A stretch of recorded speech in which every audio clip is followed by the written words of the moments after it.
Hey everybody, it's Jason Blaha here, and someone asked me a question this morning of why is it that when you look at powerlifting that sometimes the drug tested and the non-tested record are so close. In some cases, at least one case, the world record holder competes as a drug-free powerlifter. He's never been popped on a test, and so your drug tested and your untested record, because we don't differentiate on the untested end, is the same person. The guy has the world records in at least one class who is a drug-tested athlete. So they're like, is that person's, are their genetics so much better or drugs just useless? Because you need some sort of explanation. If performance-enhancing drugs and steroids and things have a benefit, then it would stand to reason that across the board, the guys who are using drugs would have better numbers than the guys who aren't using drugs. So either steroids don't actually do anything for strength or performance, or at least nothing significant, or clearly a lot of the top guys are using, because the gap is so small between the tested and untested. Like I said, in at least one case, the tested record holder is the world record holder across the board. So it means he's beat all the drug using guys. He has beat thousands of drug using powerlifters while drug free, or he's getting through the test somehow. So why are we seeing so many records dropping now? Why is the gap closing so much in the last few years again? And we're seeing a lot of this. We see tons of guys who compete in things like the IPF and these tested federations whose numbers are better than 98 to 99% of competitive powerlifters in their class around the world who use drugs in untested federations. And the answer is kind of simple. I mean, I've always told you guys in the past that you're allowed to get away with a lot of drugs and pass the test. The drug tests aren't that hard to get through, but as far as the guys, particularly in the lighter weight classes, are doing so much better in the non-super heavyweights, the actual weight classes to where you have a top-end limit to your body weight. What's the difference? Well, the difference is that there are some drugs that are readily available in the last few years out there in the market that you can very, very easily bypass drug testing with ease, that don't put water weight on you. They do not ever put body fat on you. In fact, they can, at least one of them can help recomposition you. It can make you burn fat while gaining muscle. And if you're in a weight class, that's fantastic. So if people have access to these drugs, then that's going to give them the potential to compete in tested federations and be on the level, particularly in weight classes, to where they're not just trying to get as big as possible, but to where their body composition needs to be ideal, their recovery needs to be ideal. It's going to give them the advantage and be able to hit the same sort of numbers that someone with the same genetics is hitting in the untested federations while still passing their drug tests. And the drugs that you're seeing out there these days are mechanogrowth factor is one of them. Now, this is the smaller of the two. Mechanogrowth factor has even been banned by WADA. WADA has said we have no way to drug test for it.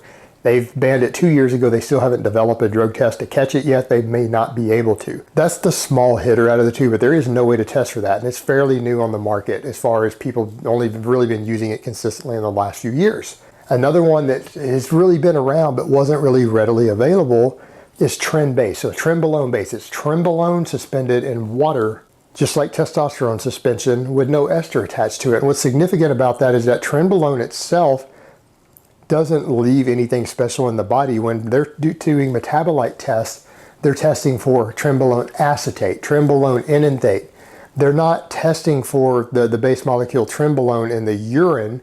Now, they might do that on a blood test, but the trenbolone itself doesn't show in your urine. It's the metabolite from the tren on that ester. They can tell which type of trenbolone you used. Tren base won't show on a urine test. And on a blood test, it'll only show as long as it stays in your system. And just like testosterone suspension, athletes for decades have been taking testosterone suspension at night before bed. And about 12 hours later, they'll come up clean, 10 to 12 hours later. Now, with trenbolone suspension, they can get the same thing. They can actually get the equivalent of a high dose of trenbolone, like what a bodybuilder might use. They'll gain no water weight from it. It will help strip body fat off of them, help them gain muscle while they sleep. It can recomposition them tremendously. It is a very, very powerful drug. Trenbolone base is an insanely powerful recomposition drug, and quite possibly one of the most powerful anabolics ever invented, and probably very much so for body composition purposes. So since this is now available in a form that can completely defeat all drug testing, because if the athletes are taking it at, say, 9 o'clock at night, by 7 to 9 a.m. in the morning, they are clean on a blood test and they're clean on a urine test around the clock. So they can be taking this and there's no way for them to catch them. And these are drugs that are now very cheap and readily available.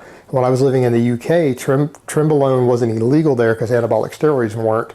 So trenbolone base was everywhere and it wasn't expensive.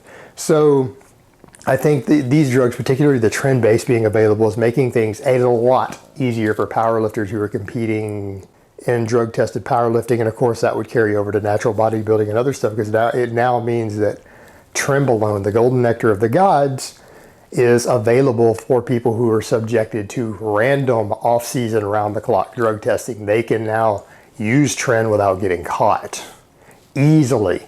So if you want an answer as to what's going on lately with some of that, I think it's the Tren base that is to blame. And that's why you're seeing it in amateur sports that don't have tons of money behind it. Like the Olympics, it's very obvious. If you've got the money available and the sponsorship available, you can get drugs to beat drug testing. But those aren't always cost effective for people who have normal 9-to-5 jobs who compete in these amateur type sports. Now with things like Tren base out there on the market really cheap, it now gives these guys who are in things like the IPF and other tested federations the ability to use Tren year round and pass their random drug tests. So that's making a big difference. All right, guys, but that's really all I have to say on that today. I hope it's been informative, and I will talk to you guys next time.